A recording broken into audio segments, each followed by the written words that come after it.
Hello बच्चों, तो चलिए इस प्रश्न को पढ़ते हैं। मान ज्ञात कीजिए समाकलन 0 से पाई बट्टा 2 1/1 plus cot X D X. तो यहाँ पर देखो हमें इस समाकलन का मान ज्ञात करना है। तो प्रश्न में आगे बढ़ने से पहले इस प्रश्न से संबंधित जो मुख्य अवधारणा है उसकी हम चर्चा कर लेते हैं।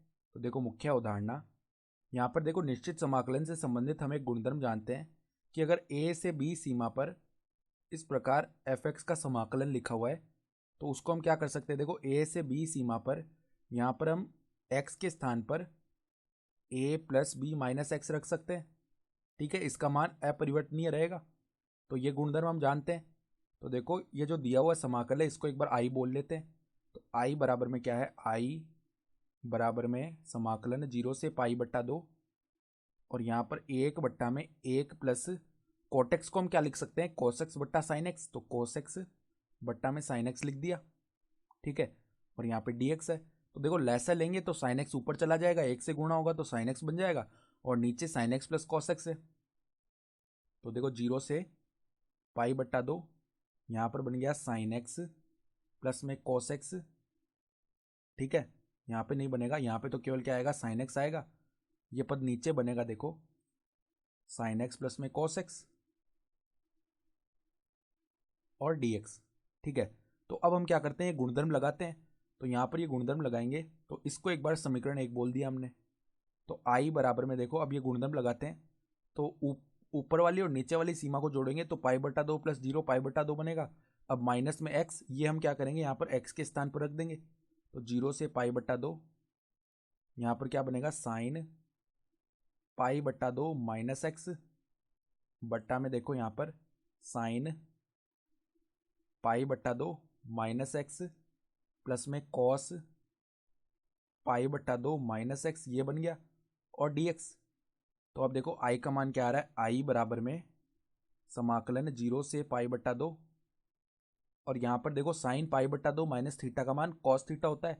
तो उसी प्रकार यहाँ पर ऊपर मान बन गया कॉस एक्स बट्टा में देखो यहाँ पर साइन पाई बट्टा 2 माइनस एक्स कॉस एक्स हो गया और कॉस पाई बट्टा 2 माइनस एक्स क्या हो जाएगा, साइन एक्स।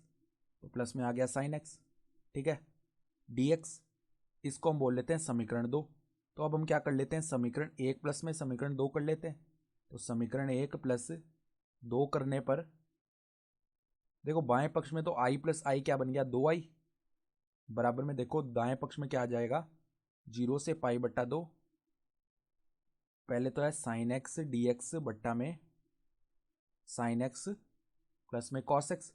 ये तो समीकरण 1 का दायां पक्ष है। प्लस में देखो समीकरण 2 के दाएं पक्ष में 0 से पाई बट्टा 2 यहाँ पर cos x dx है और बट्टा में देखो यहाँ पे cos x plus sine x लिखा हुआ है तो इसको ऐसे भी तो लिख सकते हैं, साइन एक्स प्लस में cos x।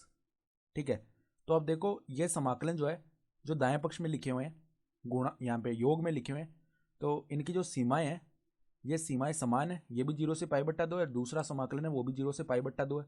ठीक है, तो यहाँ पर क्या कर सकते हैं, हम इनको एक साथ लिख सकते हैं, यानी समाकलन देखो 0 से पाई बट्टा 2 और दोनों जुड़ जाएंगे अंदर। तो हम देख पा रहे हैं कि बट्टा में जो इनके मान है sine x plus cos x वो भी समान है। तो यहाँ पर लैसा लेने पर यही आ जाएगा, साइन एक्स प्लस में कॉस एक्स और ऊपर क्या बन जाएगा, साइन एक्स प्लस में कॉस एक्स और इसका समाकलन हो जाएगा। तो ये दोनों पद समान आ रहे हैं तो यहाँ पे ये विभाजित हो जाएंगे तो केवल dx का समाकलन हो जाएगा। तो dx का समाकलन कितना होता है, x होता है और 0 से पाई बट्टा 2 ये सीमा है। तो सीमा लगाएंगे तो पहले ऊपर वाली सीमा लगेगी तो पाई बट्टा 2 माइनस में देखो नीचे वाली सीमा क्या है, 0। तो पाई बट्टा 2 आ गया किसका मान, 2i का मान। तो 2i का मान किसके बराबर आ रहा है, पाई बट्टा 2 के बराबर। तो अगर i का मान निकालेंगे तो पाई बट्टा 2 गुणा 2 आ जाएगा, यानी i का मान किसके बराबर आएगा, पाई बट्टा 4 के बराबर। और यही हमारा क्या हो गया, उत्तर भी हो गया। ठीक है, तो आशा करता हूँ कि आपको ये प्रश्न समझ में आया होगा। धन्यवाद।